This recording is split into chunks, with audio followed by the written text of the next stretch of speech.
بسم اللہ الرحمن الرحیم۔ مطالب الفرقان،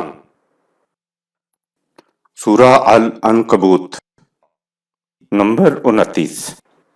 قرآن مجید کی تفسیر خود قرآن مجید سے، از علامہ غلام احمد پرویز صاحب، اخذ و تلخیص محمد اکبر دکشت بھارتواج، نظر ثانی ڈاکٹر انعام الحق۔ بسم اللہ الرحمن الرحیم۔ اے اللہ، میری تمام تر کوششوں کا مقصد ربوبیت عامہ کے لیے تیری صفات کو بانداز رحمانیت و رحیمیت معاشرے کے اندر ظہور میں لانا ہے۔ سورہ العنکبوت، آیت نمبر 48۔ وَمَا كُنْتَ تَتْلُو مِن قَبْلِهِ مِن كِتَابٍ وَلَا تَخُطُّهُ بِيَمِينِكَ إِذًا لَارْتَابَ الْمُبْطِلُونَ۔ اس قرآن کے نازل ہونے سے پہلے نہ تو کوئی کتاب پڑھ سکتا تھا اور نہ ہی اپنے ہاتھ سے کچھ لکھ سکتا تھا۔ اگر تو نزول قرآن سے پہلے لکھنا پڑھنا جانتا تو باطل پرست لوگوں کو شک گزر سکتا تھا کہ تم نے اسے خود ہی وضع کر لیا ہے۔ یہ ثبوت کہ آیا یہ قرآن خدا کی طرف سے نازل ہوا ہے یا محمد صلی اللہ علیہ وسلم نے خود ہی گھڑ لیا ہے۔ قرآن خود شہادت دے رہا ہے کہ نزول قرآن سے پہلے نبی اکرم صلی اللہ علیہ وسلم لکھنا پڑھنا نہیں جانتے تھے، اور تاریخ بھی اس بات کی شہادت دیتی ہے کہ سارے مخاطبین اس بات کو جانتے تھے کہ آپ صلی اللہ علیہ وسلم واقعی لکھنا پڑھنا نہیں جانتے تھے۔ اگر نزول قرآن سے پہلے آپ صلی اللہ علیہ وسلم لکھنا پڑھنا جانتے تو مخاطبین امین میں ایک نکال سکتے تھے کہ قرآن کو خود ہی وضع کر لیا ہے، یا کہتے کہ کسی مذہبی کتاب کو پڑھ کر ایسی باتیں کر رہا ہے۔ ذرا غور کرو کہ ایک ان پڑھ شخص ایک ایسی کتاب پیش کر دیتا ہے جس کی مثال مخاطبین کے بڑے بڑے جید عالم، ادیب اور شاعر مل کر بھی پیش نہ کر سکے۔ سورہ 2 آیت نمبر 23۔ اور قیامت تک کے لیے قرآن کا یہ چیلنج موجود ہے، تو کیا یہ بات اس امر کی دلیل نہیں کہ اس کتاب کا سر چشمہ انسانی علم و عقل سے ماورا ہے؟ آیت نمبر 49۔ بل هو آیات بینات فی صدور الذین اوتوا العلم وما يجحد بآیاتنا الا الظالمون۔ یہ قوانین فی الواقع بڑے واضح اور روشن ہیں۔ ارباب علم و بصیرت جب غور کریں گے تو محسوس کریں گے کہ قرآن خود ان کے دل کی بات کہہ رہا ہے۔ اس کا انکار وہی لوگ کریں گے جو ضد اور سرکشی کی بنا پر جہالت کی تاریکیوں میں رہتے ہیں۔ اوپر سورہ 29 آیت نمبر 48 میں تو قرآن کے من جانب اللہ ہونے کی ایک خارجی شہادت تھی۔ اس آیت میں قرآن اس کی داخلی شہادت کی ایک چیز، اس کی تعلیم بتا رہا ہے کہ غیر جانبدارانہ انداز میں قرآن کا مطالعہ کیا جائے تو یہی معلوم ہوگا کہ قرآن میرے دل کی بات کہہ رہا ہے۔ بل ہوا آیات بینات فی صدور الذین اوتوا العلم، سورہ 29 آیت نمبر 49۔ یہ قوانین فی الواقع بڑے واضح اور روشن ہیں۔ ارباب علم و بصیرت جب غور کریں گے تو محسوس کریں گے کہ قرآن خود ان کے دل کی بات کہہ رہا ہے۔ ارباب علم جو غیر جانبدار العلم رکھتے ہیں وہ قرآن کا مطالعہ کریں گے تو قرآن کہہ رہا ہے کہ آیات اتنی بین اور واضح ہیں کہ ایسے لوگوں کو قرآن کی آیات بیگانہ اور اجنبی نہیں لگیں گی، بلکہ سینے میں جو غیر جانبدار العلم ہے وہ قرآن کی آیات سے مانوسیت محسوس کرے گا۔ ایسے افراد کو ایسا لگے گا جیسے قرآن ان کے دل کی بات کہہ رہا ہے۔ مذہب پرست قوم کبھی بھی علم پہ نہیں آتی، کبھی بھی علمی دلیل پہ نہیں آتی۔ ان کے ہاں تو یہ ہوتا ہے کہ اسلاف کے دور سے کیا مانا جا رہا ہے۔ غیر جانبدار العلم کو معیار وہ قوم بنائے گی جو پہلے سے مذہب پرست نہ ہو، یعنی پری آکوپائڈ نہ ہو، اور ایسے ہی لوگوں میں قرآن پھر نشاط ثانیہ حاصل کر سکے گا۔ جو قوم پری آکوپائڈ نہ ہو اسی میں قرآن کے نظریات اور اصول اور قوانین پھر سے توانائی حاصل کر سکیں گے۔ قرآن نے سوچنے، پرکھنے، جانچنے اور ماننے کا معیار غیر جانبدار العلم کو بتایا ہے۔ آیت نمبر 50۔ وَقَالُوا لَوْلَا أُنزِلَ عَلَيْهِ آيَاتٌ مِّن رَّبِّهِ قُلْ إِنَّمَا الْآيَاتُ عِندَ اللَّهِ وَإِنَّمَا أَنَا نَذِيرٌ مُّبِينٌ۔ وہ کہتے ہیں کہ اگر یہ خدا کا رسول ہے تو اسے محسوس معجزات کیوں نہیں دیے گئے؟ ان سے کہو کہ خدا کے ہاں معجزات کی کمی نہیں ہے، کائنات کا ذرہ ذرہ خدا کا معجزہ ہے۔ میرا تو فریضہ ہی بس یہ ہے کہ میں خدا کے تجویز کرتا دستور حیات کے خلاف زندگی بسر کرنے کے خطرناک انجام سے تمہیں واضح طور پر آگاہ کر دوں۔ العلم کہتا ہے کہ سنکھیا کھایا تو ہلاکت ہوگی، لیکن معجزہ کہتا ہے کہ ہلاکت نہیں ہوگی۔ مذہب پرست قوم ہمیشہ سے عقل و شعور اور غیر جانبدار العلم کے بالمقابل معجزوں کا مطالبہ کرتی رہی ہے۔ قرآن کہہ یہ رہا ہے کہ معجزے کا عقل و شعور اور علم سے کیا تعلق؟ معجزہ تو علم کی نفی کرتا ہے، کیونکہ جس واقعہ کا احاطہ عقل نہ کر سکے اس کو معجزہ کہتے ہیں۔ العلم تو یہ کہتا ہے کہ سنکھیا کھانے سے موت واقع ہو جاتی ہے۔ معجزہ یہ ہے کہ جتنا جی چاہے سنکھیا کھا لو موت واقع نہ ہو۔ جہاں عقل اور علم عاجز آ جائیں اسے معجزہ کہتے ہیں۔ خدا معجزہ دکھا کر بات کو نہیں منواتا، کیونکہ یہ تو سراسر دھاندلی ہے۔ وہ اعلیٰ وجہ البصیرت ماننے کو ایمان کہتا ہے۔ ویسے خدا کے پاس ایسے معجزوں کی کمی نہیں جن پر عقل انسانی حیرت کدہ بن جاتی ہے۔ مثلا کائنات کا ایک ایک ذرہ، نباتات کی ایک ایک پتی، انسانی جسم کا ایک ایک حصہ اور کائنات کو عدم سے وجود بخشنا خدا کے عظیم معجزات ہیں، لیکن صرف انہی کے لیے جو عقل و فکر سے کام لیتے ہیں۔ مذہب پرست طبقے کو چونکہ عقل سے کوئی علاقہ نہیں ہوتا، اس لیے وہ ہمیشہ حصی معجزات اور کرامات کا طلبگار رہتا ہے۔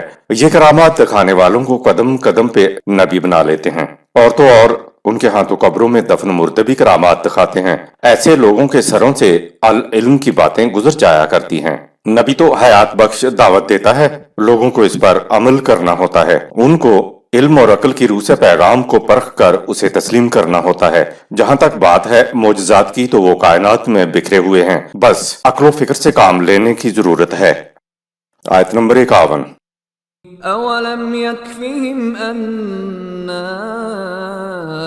أَنزَلْنَا عَلَيْكَ الْكِتَابَ يُتْلَى عَلَيْهِمْ إِنَّ فِي ذَلِكَ لَرَحْمَةً وَذِكْرَى لِقَوْمٍ يُؤْمِنُونَ۔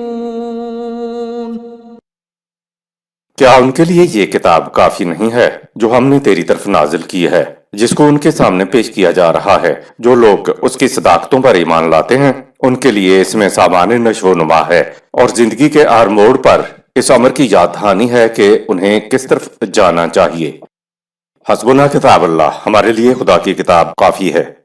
لقومی یومنون سورہ 29 آیت نمبر 51۔ قرآن میں سامان نشو و نما اور ہدایت ہے، لیکن صرف ان کے لیے جو اس کے خود مکتفی ہونے پر ایمان رکھتے ہیں، تو ان کے لیے یہ کتاب کافی ہے۔ خدا تو پوچھ رہا ہے کہ کیا یہ قرآن تمہارے لیے کافی نہیں ہے، اور مذہب پرست طبقہ چھاتی پر ہاتھ مار کر کہتا ہے کہ یہ کافی نہیں ہے جب تک اس کے ساتھ خارج از قرآن احادیث کو بھی نہ ملا لیا جائے۔ اولم یکفہم سورہ 29 آیت نمبر 51۔ یہ قرآن کا تحدیدی انداز ہے کہ کیا ان کے لیے قرآن کافی نہیں ہے؟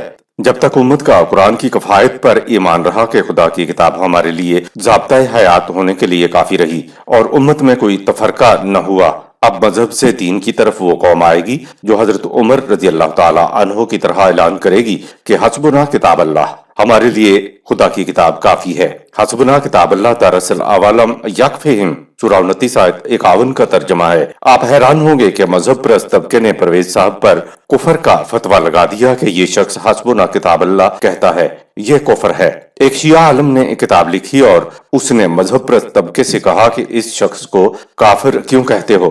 اس کو پکڑو جس نے سب سے پہلے حسبنا کتاب اللہ کا نعرہ لگایا تھا، یعنی اس سرچشمے کی طرف جاؤ جہاں سے یہ حسبنا کتاب اللہ کی بات نکلی تھی۔ اس کو تو رضی اللہ تعالی عنہ کہتے ہو اور پرویز پر کفر کا فتویٰ لگاتے ہو۔ آیت نمبر 52۔ قل كفى بالله بيني وبينكم شهيدا يعلم ما في السماوات والأرض والذين آمنوا بالباطل وكفروا بالله أولئك هم الخاسرون۔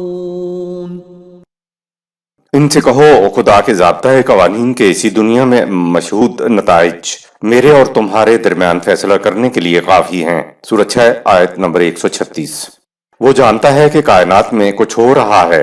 وہ لوگ جو باطل قوانین کے سامنے اطاعت کے لیے تسلیم خم کرتے ہیں، وہ قوانین خداوندی کی اطاعت سے انکار کرتے ہیں، تو ان کی روش زندگی تباہ کن نقصانات کا موجب بنتی ہے۔ آیت نمبر 53۔ وَيَسْتَعْجِلُونَكَ بِالْعَذَابِ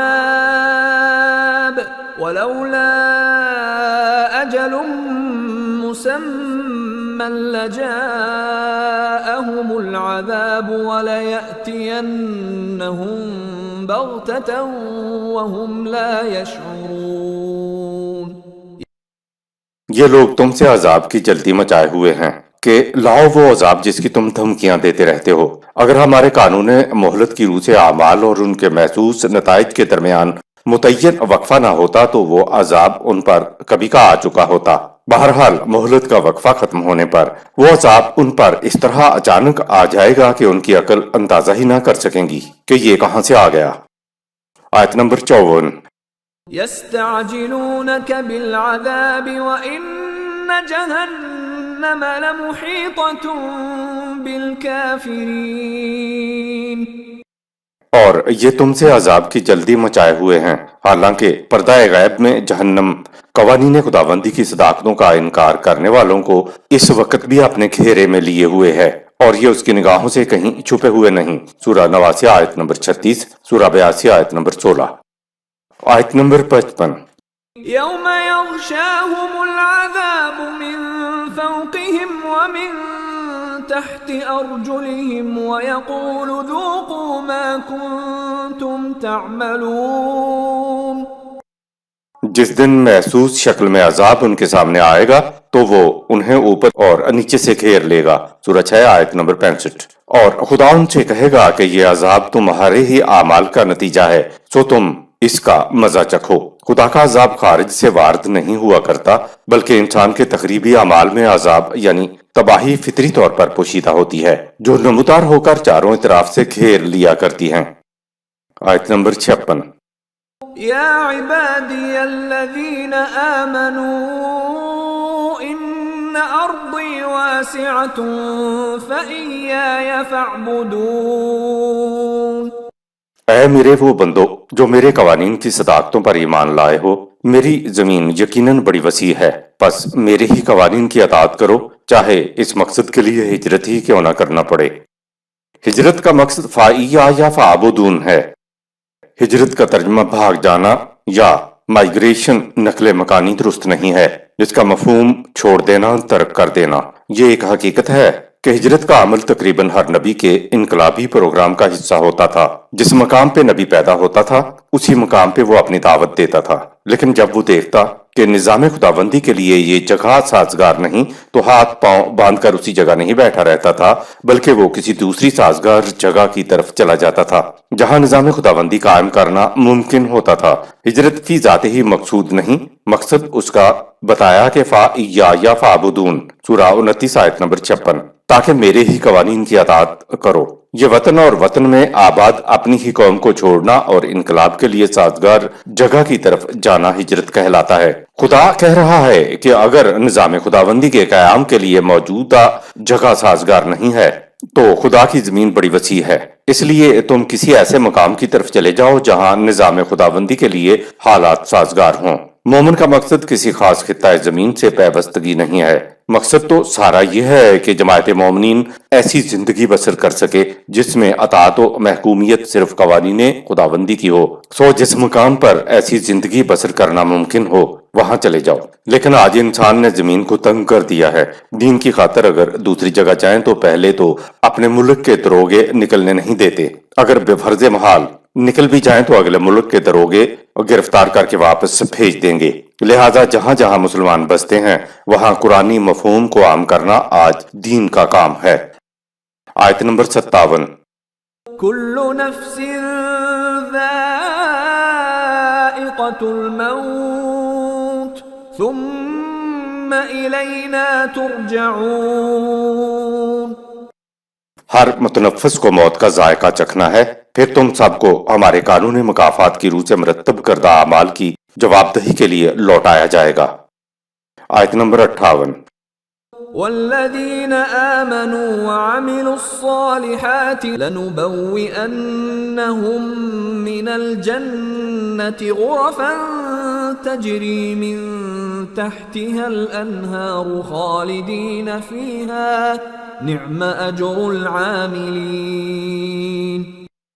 اور جو ہمارے قوانین کی صداقتوں پر ایمان لائے اور ساتھ ہی ان قوانین کے مطابق صلاحیت بخش پروگرام پر عمل پیرا رہے تو ہم ان کو وہ جنت کی زندگی عطا کریں گے جو ہر طرح سے بلندیوں، روانیوں اور فراوانیوں کی حامل ہوگی۔ ایسی زندگی کی خوشگواریوں اور شادابیوں میں کبھی کمی نہیں ہوگی، وہ زندگی سدا بہار ہوگی۔ سورہ 25 آیت 75۔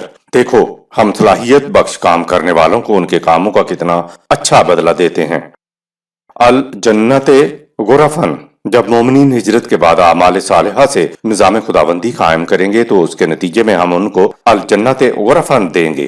جنت کی جو 3 بلند ترین نعمتیں یا مقاصد ہو سکتے ہیں وہ اس لفظ غرفن میں ہیں۔ اس لفظ کے اندر زندگی کی بلندیاں اور روانیاں اور فراوانیاں ہوتی ہیں۔ زندگی کی یہ بلند ترین تینوں چیزیں جمع ہوں تو یہ الجنہ بنتی ہے۔ جنت بخشش میں نہیں ملتی۔ قرآن نے کہا نعمہ اجر العاملین، سورہ 29 آیت 58۔ جنت اعمال کے بدلے میں ملے گی۔ جس کو مانگ کے کھانے کی لت پڑ جاتی ہے تو پھر وہ کسی کام کا نہیں رہتا۔ آیت نمبر 59۔ الذين صبروا وعلى ربهم يتوكلون۔ سدا بہار خوشگواریوں اور شادابیوں کی زندگی کے حامل یہ وہ لوگ ہیں جو قوانین خداوندی کے مطابق صلاحیت بخش پروگرام پر نہایت استقامت سے عمل پیرا رہے اور خدا کے نظام ربوبیت پر پورا بھروسہ رکھا۔ توکل سے مراد ایسا بھروسہ جیسا ایک ہواباز کو اپنے پیراشوٹ پر ہوتا ہے کہ یہ دغا نہیں دے گا۔ پہلے توکل ہوتا ہے، اس کے بعد توکل کا نتیجہ نکلا کرتا ہے۔ نتیجہ بعد میں نکلنے کے یقین ہی کو ایمان بالغیب کہا جاتا ہے۔ آیت نمبر 60۔ وَكَأَيٍّ مِّن دَابَّةٍ لَّا تَحْمِلُ رِزْقَهَا اللَّهُ يَرْزُقُهَا وَإِيَّاكُمْ وَهُوَ السَّمِيعُ الْعَلِيمُ۔ ہمارے قانون ربوبیت پر ذرا غور کرو کہ بھلا کتنے ذی حیات ہیں جو اپنا رزق اپنی پیٹھ پر لادے پھرتے ہیں۔ کوئی نہیں، ان سب کو خدا کے کائناتی قانون ربوبیت کے مطابق رزق ملتا ہے۔ سورہ 11 آیت 6۔ لہٰذا اگر تم بھی اپنے معاشرے میں خدا کا نظام ربوبیت رائج کر لو تو تم سب کو بھی اسی طرح رزق ملتا چلا جائے گا۔ سورہ 6 آیت 152۔ کیونکہ اس کا نظام سب کی سنتا ہے اور ہر ایک کی ضرورت سے واقف ہے۔ نظام خداوندی میں روٹی کی فکر دامنگیر نہیں ہوتی۔ بات ہجرت کی چلی آ رہی تھی۔ باطل نظام میں زندگی بسر ہو رہی ہو تو ہجرت کرنے سے پہلے ہی روٹی کی فکر دامنگیر ہوتی ہے کہ نہ جانے روٹی کا انتظام کیا ہوگا۔ خدا نے ایک مثال دے کر بتایا کہ جو نظام ربوبیت کائنات میں جاری و ساری ہے وہی نظام وہاں کام کر رہا ہے جہاں تم ہجرت کر کے جا رہے ہو۔ وہاں کے نظام کو جاننے کے لیے ذرا کائنات میں ذی حیات کے رزق کی تقسیم کے نظام پر غور کرو۔ جس کا پیٹ بھر جاتا ہے وہ باقی کو دوسروں کے لیے چھوڑ دیتا ہے۔ سمیٹنے کی خاطر فالتو رزق کو کوئی ذی حیات پیٹ پر لاد کر نہیں لے جاتا۔ تو جہاں ہجرت کر کے جا رہے ہو وہاں نظام ربوبیت قائم کرنے کے بعد ہر ایک کو ضرورت کے مطابق ملے گا، ضرورت سے زیادہ کوئی سمیٹ کر نہیں رکھے گا۔ باطل نظام میں روٹی کی فکر اس لیے ستاتی ہے کہ لوگ اپنی ضرورت سے زیادہ کو صرف اپنے لیے سمیٹ کر رکھ لیتے ہیں۔ اسی ایک مثال میں قرآن نے اسلام کا معاشی نظام سمجھا دیا کہ جس نظام کی طرف تم ہجرت کر کے جا رہے ہو وہ نظام سب کی سنتا ہے اور ہر ایک کی ضرورت سے واقف ہے۔ اسی آیت میں پہلے کہا اللہ یرزقھا، سورہ 29 آیت نمبر 60۔ اللہ یعنی اللہ کا کائناتی قانون ان کو رزق دیتا ہے۔ بعد میں کہا وَإِيَّاكُمْ، سورہ 29 آیت 60۔ تمہیں بھی اس قانون کی روح سے رزق ملے گا جو کائناتی قانون سے ہم آہنگ ہے، یعنی جہاں تم جا رہے ہو وہاں کوئی بھی اپنی ضرورت سے زائد کو سمیٹ کر نہیں رکھے گا۔ اسی بات کو دوسرے مقام پہ یوں کہا وَيَسْأَلُونَكَ مَاذَا يُنْفِقُونَ قُلِ الْعَفْوَ، سورہ 2 آیت 219۔ یہ پوچھتے ہیں کہ ہم اپنی محنت کی کمائی میں سے کتنا کچھ خود لیں اور کتنا کچھ دوسروں کی ضرورت کے لیے دے دیں۔ ان سے کہو کہ وہ سب کا سب دوسروں کی ضرورت پوری کرنے کے لیے دے دو جو تمہاری ضرورت سے زائد ہو۔ لہذا ہجرت کرنے کی وجہ سے رزق کی فراہمی تمہارے دامنگیر نہیں ہونی چاہیے۔ آیت نمبر 61۔ وَلَئِن سَأَلْتَهُم مَّنْ خَلَقَ السَّمَاوَاتِ وَالْأَرْضَ وَسَخَّرَ الشَّمْسَ وَالْقَمَرَ لَيَقُولُنَّ اللَّهُ فَأَنَّىٰ يُؤْفَكُونَ۔ اگر ان سے پوچھو کہ کائنات کی پستیوں اور بلندیوں کو کس نے پیدا کیا اور چاند اور سورج کس کے قانون کی زنجیروں میں جکڑے ہوئے ہیں تو یہ کہہ دیں گے کہ اللہ نے ایسا کیا ہے، یعنی اللہ کو کائنات میں الہ السماء تسلیم کرتے ہو تو اپنی زندگی میں اسے الہ الارض تسلیم کرنے سے کیوں الٹے پھر جاتے ہو؟ سورہ 21 آیت نمبر 20 تا 22، سورہ 23 آیت نمبر 84 تا 88، سورہ 31 آیت نمبر 25، سورہ 39 آیت نمبر 38 اور سورہ 43 آیت نمبر 9۔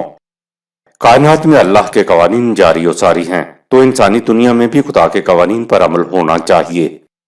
فَأَنَّىٰ يُؤْفَكُونَ سورہ 29 آیت نمبر 61۔ پھر تمہیں کیا ہو جاتا ہے کہ الٹے کیوں پھر جاتے ہو؟ کائنات کی تخلیق اور اس کے انتظام اور بادل، بارش اور ہواؤں کے بارے میں تو تم خدا کرتے ہو، لیکن جب انسانی معاشرے میں خدا کی یعنی خدا کے قوانین کی بات کی جائے تو خدا پوچھ رہا ہے کہ تمہیں کیا ہو جاتا ہے؟ تم کیوں اپنی زندگی بسر کرنے کے لیے خدا کے قوانین کی طرف نہیں آتے؟ لوگ مانتے ہیں کہ کائنات خدا کی پیدا کرتا ہے، اسی کا قانون کائنات میں چلتا ہے۔ یورپ کا سائنسدان بھی یہ مانتا ہے کہ کائنات میں قوانین فطرت ہیں اور وہاں فطرت کا واحد عالمگیر یونیورسل قانون ہے۔ وہ خدا کو تو نہیں مانتے لیکن کہتے ہیں کہ کوئی ایک قوت اس قانون کو چلا رہی ہے۔ وہ کائنات کے اندر تو خدا کا ایک قوت کے اقتدار و اختیار کو مانتے ہیں، لیکن قرآن کہتا ہے کہ جب انسانی معاشرے میں خدا کے قوانین کی بات کی جائے تو وہاں تمہیں موت کیوں پڑ جاتی ہے؟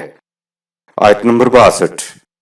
اللہ یبسط الرزق لمن یشاء من عباده ویقدر له ان اللہ بكل شیء علیم۔ جو شخص یا قوم چاہتی ہے کہ اسے رزق فراواں ملے تو اس کو زیادہ رزق دینے والے قوانین کے مطابق کام کرنا ہوگا تو رزق کشادہ ہو جائے گا، اور جو اپنا رزق تنگ رکھنا چاہے تو اس کو کم رزق دینے والے قوانین کے مطابق کرنا ہوگا تو اس کا رزق تنگ ہو جائے گا۔ اللہ کا قانون ہر بات کا علم رکھتا ہے۔ آیت نمبر 63۔ وَلَئِن سَأَلْتَهُم مَّن نَّزَّلَ مِنَ السَّمَاءِ مَاءً فَأَحْيَا بِهِ الْأَرْضَ مِن بَعْدِ مَوْتِهَا لَيَقُولُنَّ اللَّهُ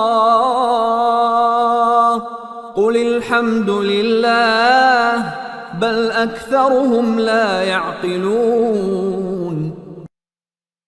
اور اگر تم ان سے پوچھو کہ وہ کون ہے جو بادلوں سے بارش برساتا ہے اور پھر اس سے زمین مردہ کو اثر نو زندگی عطا کر دیتا ہے تو یہ کہیں گے کہ یہ سب کچھ خدا ہی کرتا ہے۔ ان سے کہو جب تم خود اعتراف کرتے ہو کہ جہاں جہاں خدا کا قانون ربوبیت کار فرما ہے وہاں وہاں ہر طرف تحسین و ستائش کی آوازیں بلند ہیں، تو پھر تم اپنے معاشرے میں خدا کا قانون کیوں نہیں رعایت کرتے؟ اس بات پر ان میں سے اکثر عقل و فکر سے کام نہیں لیتے۔ الہ کا ترجمہ معبود کے بجائے صاحب اقتدار کرنا چاہیے تاکہ اطاعت کا تصور ابھرے۔ ہم مسلمان بھی خدا کو زمین کا الہ نہیں مانتے۔ ہم نے اپنی معاشی، معاشرتی، تمدنی اور سیاسی زندگی میں قوانین خداوندی کو دخل اندازی کی اجازت نہیں دی ہوئی ہے۔ خدا الہ السماء ہے تو کائنات میں اس کی پرستش نہیں بلکہ اس کے قوانین کی اطاعت ہو رہی ہے، یعنی کائنات قوانین خداوندی کے مطابق سرگرم عمل ہے۔ خدا صرف الہ السماء نہیں ہے، وہ تو الہ الارض بھی ہے، تو پھر کائنات کی طرف انسان کو بھی اس کے قوانین کی اطاعت کرنا چاہیے۔ دراصل ہوا یہ ہے کہ ہم نے الہ کا ترجمہ معبود کر لیا اور معبود کا فارسی ترجمہ کر لیا وہ جس کی پرستش کی جائے۔ ایسا کرنے سے انسان خدا کے قوانین کی اطاعت کرنے کی بجائے اپنے طریق سے اس کی پرستش کرنے لگ گئے۔ اس کے لیے مذہب نے چند رسومات، حرکات و سکنات بتائے اور کہہ دیا کہ جو ان کو بجا لاتا ہے اس نے خدا کی عبودیت کا حق ادا کر دیا۔ اگر کہا جائے کہ جس طرح کائنات اور اس کی تمام اشیاء خدا کی پرستش کرنے کی بجائے اس کے قوانین کی اطاعت کر رہی ہیں تو اسی طرح انسان کو بھی اپنی زندگی کے تمام گوشوں میں اس کے قوانین کی اطاعت کرنا چاہیے۔ تو یہ بات مذہبی طبقے کو اجنبی معلوم ہوتی ہے۔ خدا پہ ایمان یہ ہے کہ جس طرح اس کے قانون کا اقتدار کائنات میں از خود کار فرما ہے تو انسانی زندگی کے تمام گوشوں کے اندر بھی اسی کا قانون برضا اور رغبت انسان خود نافذ کرے۔ خدا کے قانون پر انفرادی طور پر عمل نہیں کیا جا سکتا۔ اس مقصد کے لیے نظام خداوندی تشکیل دیا جاتا ہے جس کے احکامات کے پیچھے پیچھے چلتے ہوئے زندگی بسر کرنا ہوتا ہے۔ اس کو نظام صلاۃ کہتے ہیں۔ عربی زبان میں الہ پرستیدہ کو نہیں کہتے، الہ تو صاحب اقتدار کو کہتے ہیں۔ مسلمانوں کا خدا پہ ایمان تو ہے، لیکن سوال یہ ہے کہ کیا ان کی زندگی کے اندر وافل ارض الہ سورہ 43 آیت نمبر 84 بھی ہے؟ ان کی زندگی کے تمام گوشوں کو کیا قوانین خداوندی محیط ہیں؟ آیت نمبر 64۔ وما هذه الحياة الدنيا إلا لهو ولعب وإن الدار الآخرة لهي الحيوان لو كانوا يعلمون۔ محض دنیا کی طبعی زندگی تو لہو و لعب کے سوا اور کچھ نہیں ہے، اسی دنیا میں ختم ہو جاتی ہے، جبکہ آخرت وہ ہے جس میں ذات کی زندگی کی یک لخت نمود ہو جائے گی۔ کاش کہ یہ زندگی کی اصل حقیقت کو جانتے کہ ذات کی زندگی ختم نہیں ہوتی۔ انسانی جسم اور اس کے اعضاء مقصود بالذات نہیں ہیں۔ آپ کے ہاتھ پاؤں، آنکھیں اور جسم کے دیگر اعضاء آپ کے ارادوں اور فیصلوں کو بروئے کار لانے کا ذریعہ ہوتے ہیں۔ ہاتھ کا مضبوط ہونا ضروری ہے تاکہ جسے آپ اپنے ارادے کے تحت پکڑیں، مضبوطی کے ساتھ پکڑیں۔ لہٰذا انسانی جسم اور اس کے اعضاء مقصود بالذات نہیں ہیں، بلکہ اصل مقصود کو حاصل کرنے کا ذریعہ بنتے ہیں۔ ہماری زندگی کی موجودہ یا طبعی سطح پر انسانی ذات کے فیصلوں کو بروئے کار لانے کے لیے انسانی جسم اور اس کے اعضاء کی ضرورت ہوتی ہے۔ جسم اور اس کے اعضاء مقصود بالذات نہیں ہیں، یہ تو ذات کے فیصلوں کو بروئے کار لانے کا ذریعہ ہیں۔ مثلاً آپ نے فیصلہ کیا کہ فلاں شخص کو گلا گھونٹ کر مار دیا جائے، اور آپ عملی طور پر اس شخص کا گلا ہاتھوں میں پکڑ کر گھونٹنے لگ جاتے ہیں۔ دوسرا قریب کھڑا شخص فیصلہ کرتا ہے کہ آپ کو اس شخص کا گلا گھونٹنے سے روکا جائے، تو وہ آپ کے ہاتھوں کو پکڑ کر آپ کو گلا گھونٹنے سے روک دیتا ہے۔ گلا گھونٹنے کا آپ کا فیصلہ مقصود بالذات تھا، ہاتھوں سے آپ نے گلا پکڑا تو ہاتھ آپ کے اپنے ارادے کو تکمیل تک پہنچانے کا ذریعہ بنے۔ اسی طرح جس شخص نے آپ کے ہاتھ پکڑ کر آپ کو گلا گھونٹنے سے باز رکھا، اس کے ہاتھ آپ کو باز رکھنے کا ذریعہ بنے۔ آپ کو گلا گھونٹنے سے باز رکھنا اس شخص کا مقصود بالذات تھا۔ جسم اور اعضاء تو آپ کے ارادوں اور فیصلوں کو بروئے کار لانے کا ذریعہ ہوتے ہیں۔ کائنات اور اس کی قوتیں بڑی اہم ہیں، لیکن ان کی حیثیت محض ذریعہ کی ہے، ان کی حیثیت مقصود بالذات نہیں ہے۔ کہا کہ باطل کے نظام میں انسان ذرائع کو مقصود بالذات بنا لیتے ہیں، اور ہجرت کرا کے جہاں ہم تمہیں لیے جا رہے ہیں، یہ ذرائع ایک بلند مقصد کے حصول کا ذریعہ بن جاتے ہیں۔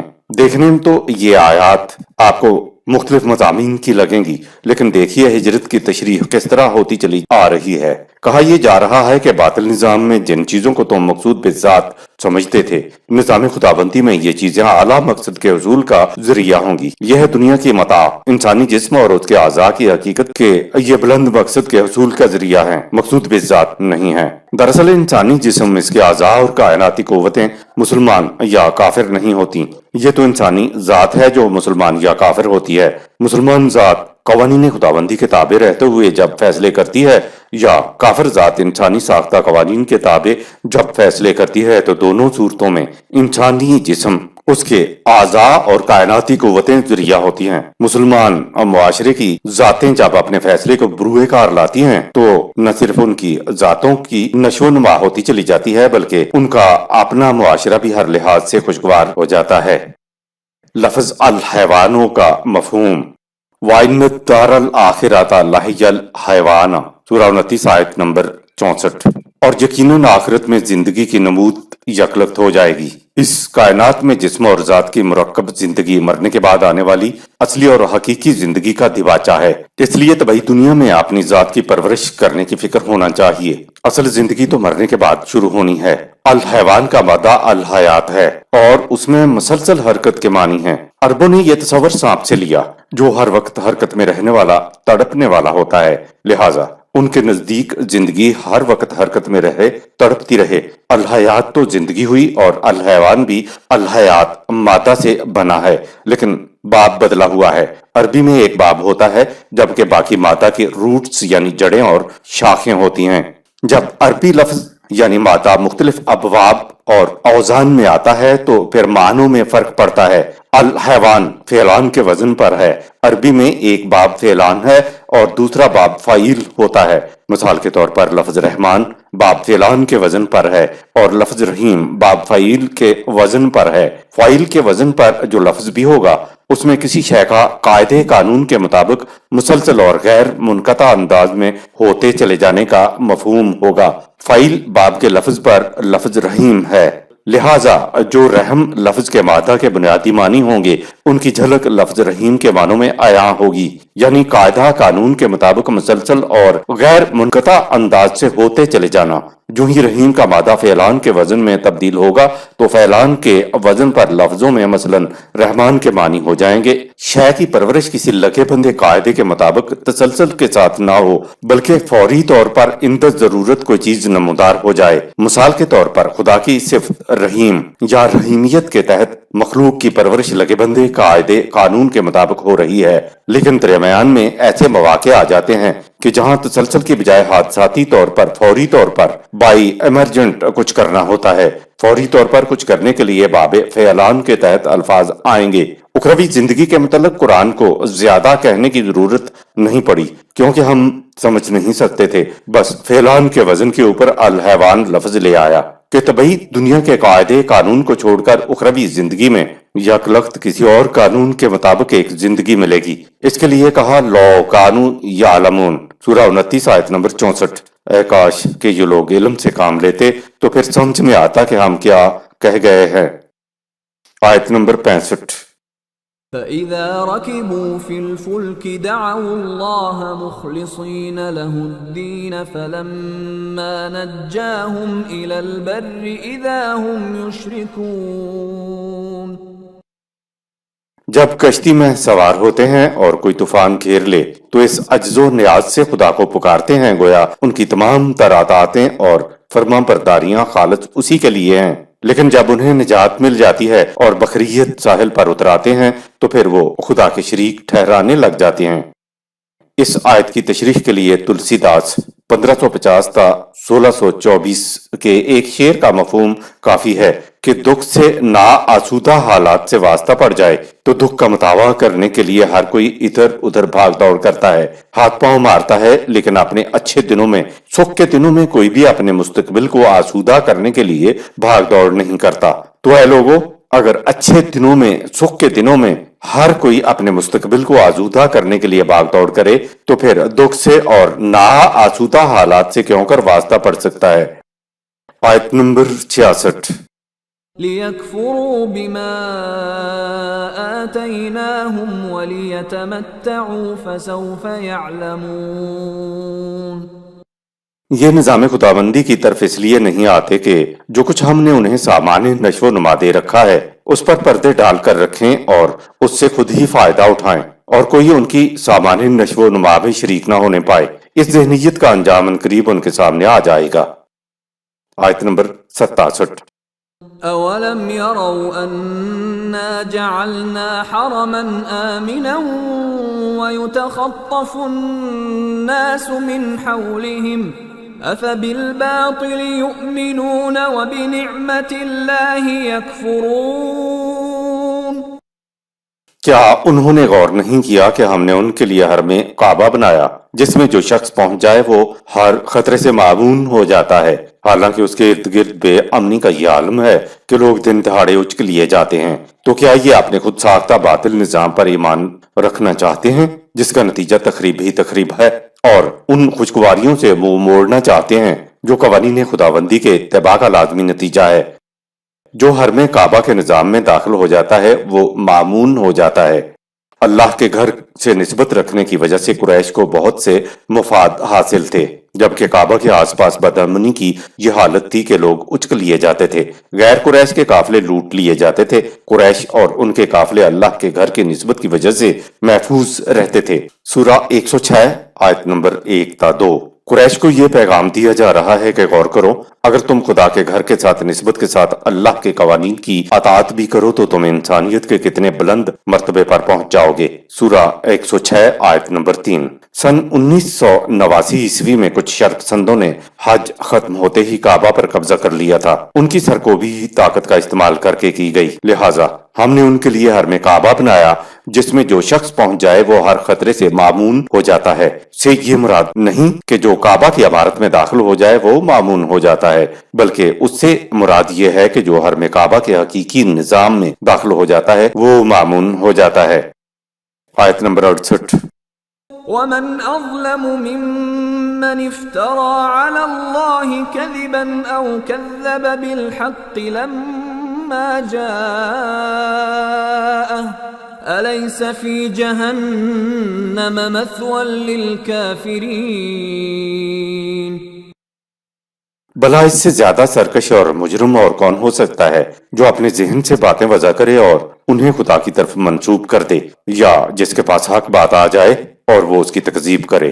کیا ایسے منکرین حقیقت کا ٹھکانہ وہ نہیں جہاں انسانی زندگی جل کر راکھ کا ڈھیر ہو جایا کرتی ہے۔ آیت نمبر 69۔ والذین جاہدوا فینا لنہدینہم سبلنا وإن اللہ لمع المحسنین۔ ان کے برعکس جو لوگ نظام خداوندی کے قیام اور بقا کے سلسلے میں جد و جہد کرتے ہیں تو ان کی کوششوں کا نتیجہ یہ ہوتا ہے کہ ان کے سامنے زندگی کی نئی نئی راہیں کھلتی ہیں جو سب کی سب صراط المستقیم میں مل جاتی ہیں۔ یاد رکھو جو لوگ خدا کے بتائے ہوئے طریقے کے مطابق حسن کارانہ انداز سے زندگی بسر کرتے ہیں انہیں خدا کی تائید و نصرت حاصل رہتی ہے۔ مختلف زمانوں میں صراط المستقیم تک مختلف راستوں جزیات کے ذریعے پہنچا جائے گا۔ لا نہدینہم سبلنا سورہ 29 آیت نمبر 69۔ عربی زبان میں سبیل یا سبل ان چھوٹی چھوٹی پگڈنڈیوں اور راستوں کو کہتے ہیں جو مختلف مقامات سے نکل کر صراط مستقیم یعنی موٹر وے سے مل جائیں۔ ایسے راستوں اور پگڈنڈیوں کو جو بڑی شاہراہ سے جا ملیں انہیں سبلنا کہتے ہیں۔ زندگی صرف ایک ڈھب پر نہیں گزاری جا سکتی، زندگی کے تقاضے بدلتے رہتے ہیں۔ جو بھی زندگی کی بدلتے تقاضوں پر غور و فکر کرتا ہے تو ہم اس کو سبلنا بہت سے راستے جزیات سجھا دیتے ہیں۔ عربی زبان کی روح سے سبل کے لیے شرط یہ ہے کہ وہ راستہ جو بے شک مختلف سمتوں سے آئے لیکن آخر میں صراط مستقیم میں مل جائے تو اسے سبل کہتے ہیں۔ صراط مستقیم ایک ہی ہے، سورہ 98 آیت نمبر 5، غیر متبدل ہے، مکمل ہے، محفوظ ہے، سورہ 6 آیت 116۔ لیکن چھوٹے چھوٹے راستے ہوتے ہیں جو مختلف بستیوں سے، شہروں سے، ادھر ادھر سے چلے آ رہے ہوتے ہیں اور بالآخر وہ شاہراہ یعنی صراط مستقیم سے مل جاتے ہیں۔ بڑے غور کی بات ہے کہ قرآن مومن کی زندگی اور اس کے نظام کو جنت سے تعبیر کرتا ہے۔ کہا عین فیہا سورہ 76 آیت نمبر 18۔ مومنین کے معاشرے کے اندر ایک چشمہ ہے، اس میں سے پانی نکلتا ہے۔ تسمى سلسبیلا سورہ 78 آیت نمبر 18۔ لفظی معنی ہے کہ اس کا نام سلسبیل ہے، بلکہ تسمہ کسی چیز کی خصوصیت ہوتی ہے، یعنی مومنین کے معاشرے میں بہنے والے چشمے کی خصوصیت یہ ہے کہ وہ چلتا جاتا ہے اور پوچھتا جاتا ہے کہ اے لوگو تمہاری زندگی کا کیا تقاضا ہے، کیا مسائل تمہیں لاحق ہیں۔ مسائل حل کرتے ہوئے وہ آخر میں صراط مستقیم میں جا ملتا ہے۔ راستے میں جو آبادیاں آتی ہیں وہ ہر ایک کے مسائل سلجھاتے ہوئے آتا ہے۔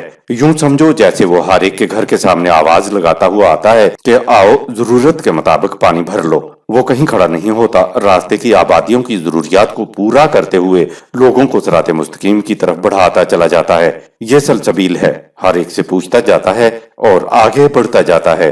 مومنین کے معاشرے کو دوسرے مقام پہ قرآن نے فیہا عین جاریہ سورہ 88 آیت نمبر 12 رواں دواں رہنے والا چشمہ کہا ہے۔